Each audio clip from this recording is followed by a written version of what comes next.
So good morning to everyone. I wanted to do a little bit of a video for Lab 12.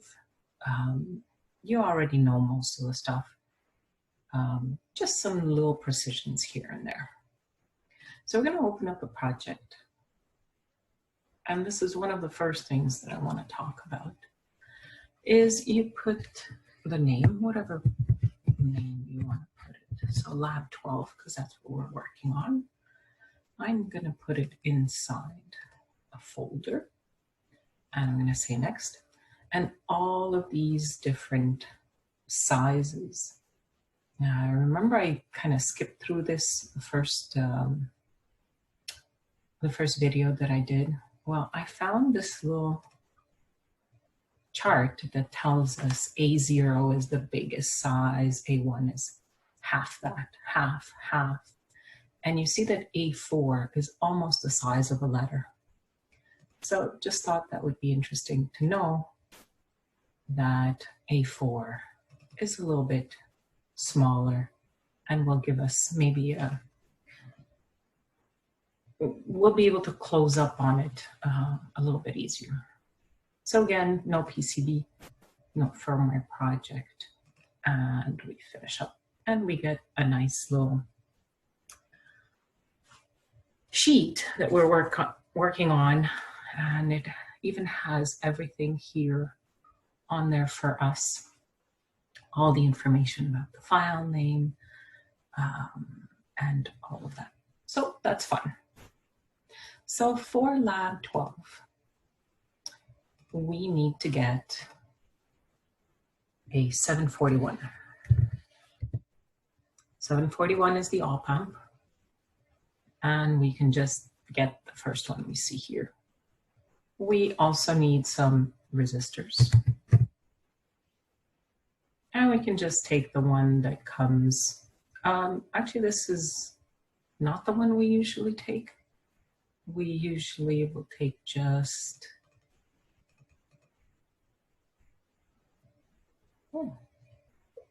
I usually take a different one, but this one's good enough. Any one is good. So we're gonna say, okay. And we're gonna start designing. So you take the 741 and you put it on there, and we're gonna zoom in on it. And you're gonna see that on the schematic you have the plus 15 on pin 7. You have minus 15 on pin 4. You have pin 2 and 3. And in your figure 1, pin 2 and 3 are opposite, are on the other side. So pin 2 is on top, pin 3 is on the bottom. So I really want you to pay attention to that. When you're going to design, you want to design it the proper way. Pin 1 and 5, you want to ignore. You don't want to touch. And pin 6 is your output, of course. So let's add 2 resistors, because we need 2 resistors for this one. We need one over here and one that's looping back towards the output. And you can click here and kind of recenter. And we also want to have our power. So what's important for our power is to take this one here, the power. And we need 2 of them. We need one for the plus 15 and one for the minus 15. And the minus 15, we can just turn it around, put it down there. Hook it up. You double click and you put plus 15 volts. And minus 15 volts. And it's important that you put the plus and that you put the minus, of course, is a given. But even for the plus 15, don't just put 15 volts, put the plus. Now we see that this resistor is a little bit in the way, so we're going to move it up. And we want to connect it. So are we connecting to 3? No, that's the thing. You want to look carefully to your schematic, and it is connected to 2. So I'm actually going to bring this resistor way at the bottom, and you're going to see why I'm doing that, because it's going to be easier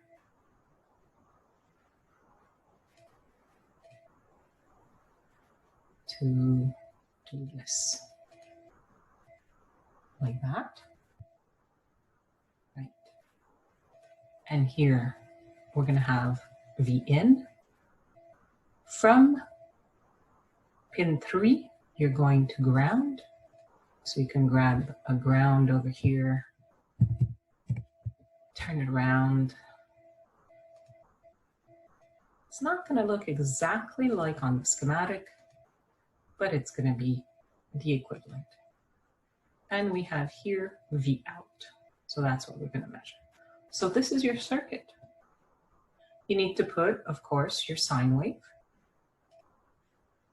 So we're going to hook up the sine wave. We're going to name it V in. And for the first one, I asked you a 2-volt peak to peak.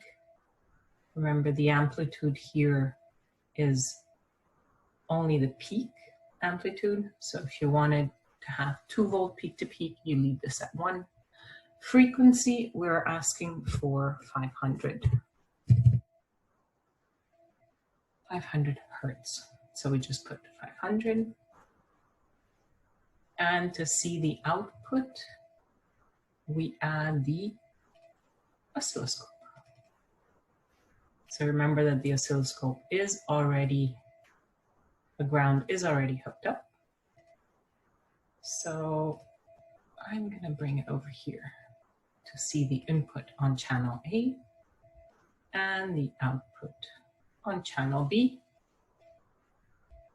My resistors are the good resistors. It's 10 and 10. That's no problem. And I can run my simulation. So here are a few things about the oscilloscope. You can turn off channel C and channel D so they don't bother you. You can change how big you see each one of the waves, and you can move it up or down, but you can also double click and bring the 0 line straight in the middle. Double click, you bring the 0 line straight in the middle of your screen. It's easier to see that way. And you can change the time, and you have it. From here, you can answer easily all the questions about circuit 1 and the table that you have to answer. And we go down to circuit 2. So we're going to stop the simulation. And for circuit 2, you're going to see that everything kind of moves around.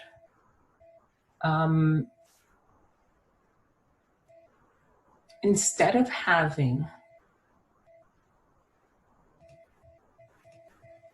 the V in going to the negative input, we have V in going to the positive input, and the ground is switched around. So we have to do a little bit of remodeling.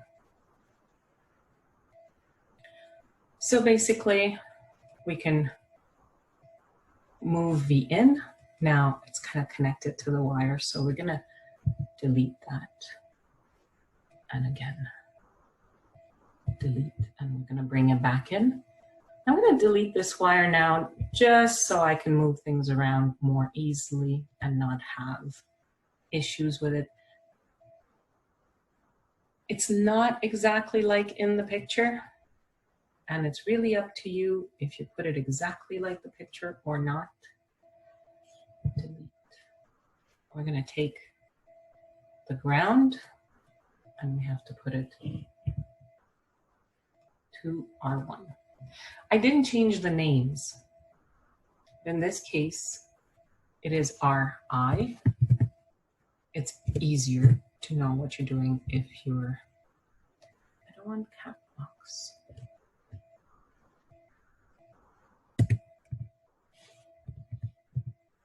It seems it's not liking me. RI and RF over here.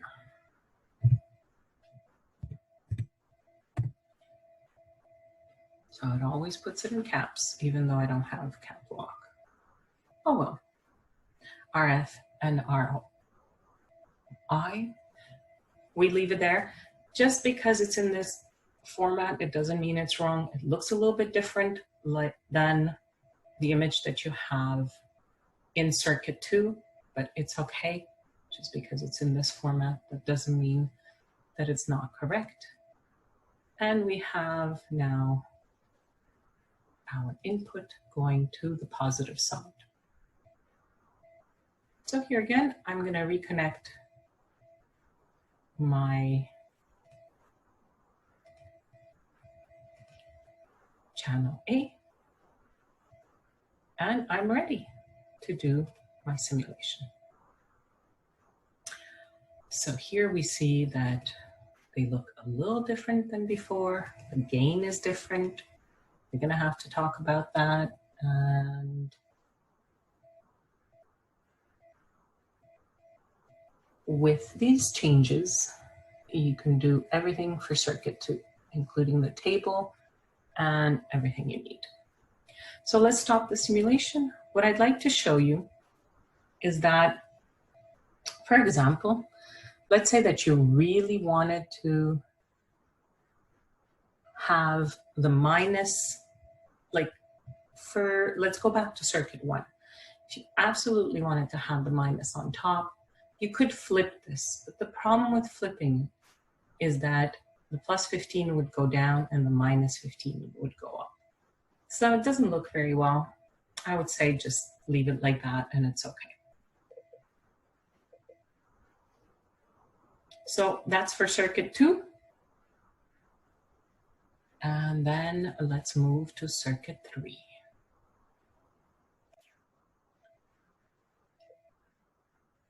So for circuit 3, we don't need any more the resistors. The resistors are completely not needed in circuit 3. What we do need is we still need the waveform. And for the first part, the waveform is hooked up to the positive. And you have the ground that is directly connected to the negative input of your oscilloscope. And that's it. That's it for this part. Well, that's it for the start of part 3. Quickly, you have, quickly here, you have your output and what it's going to look like.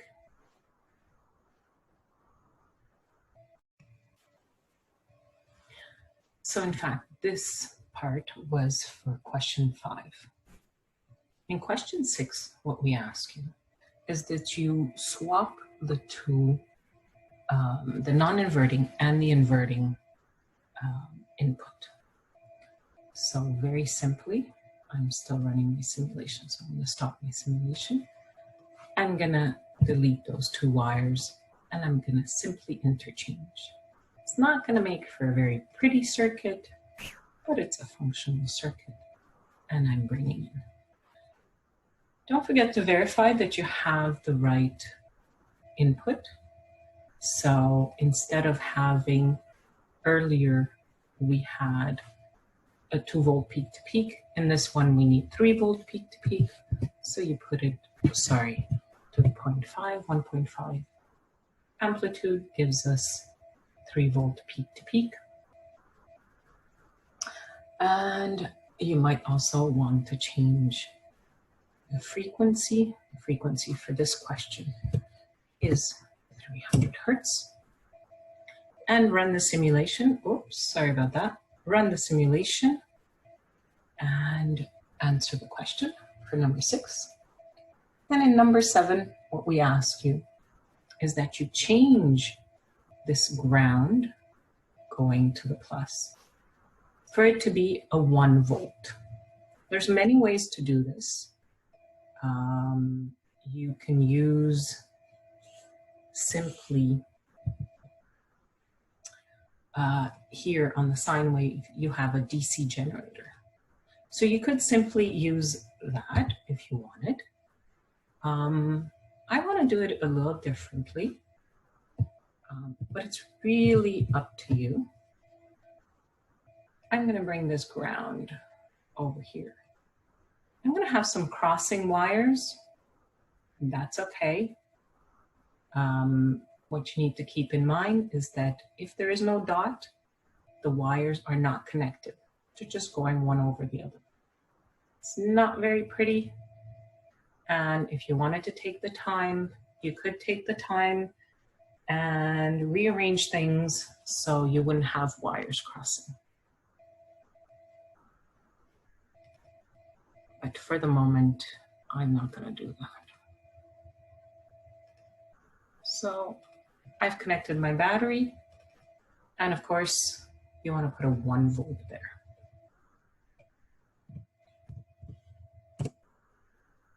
And that's it.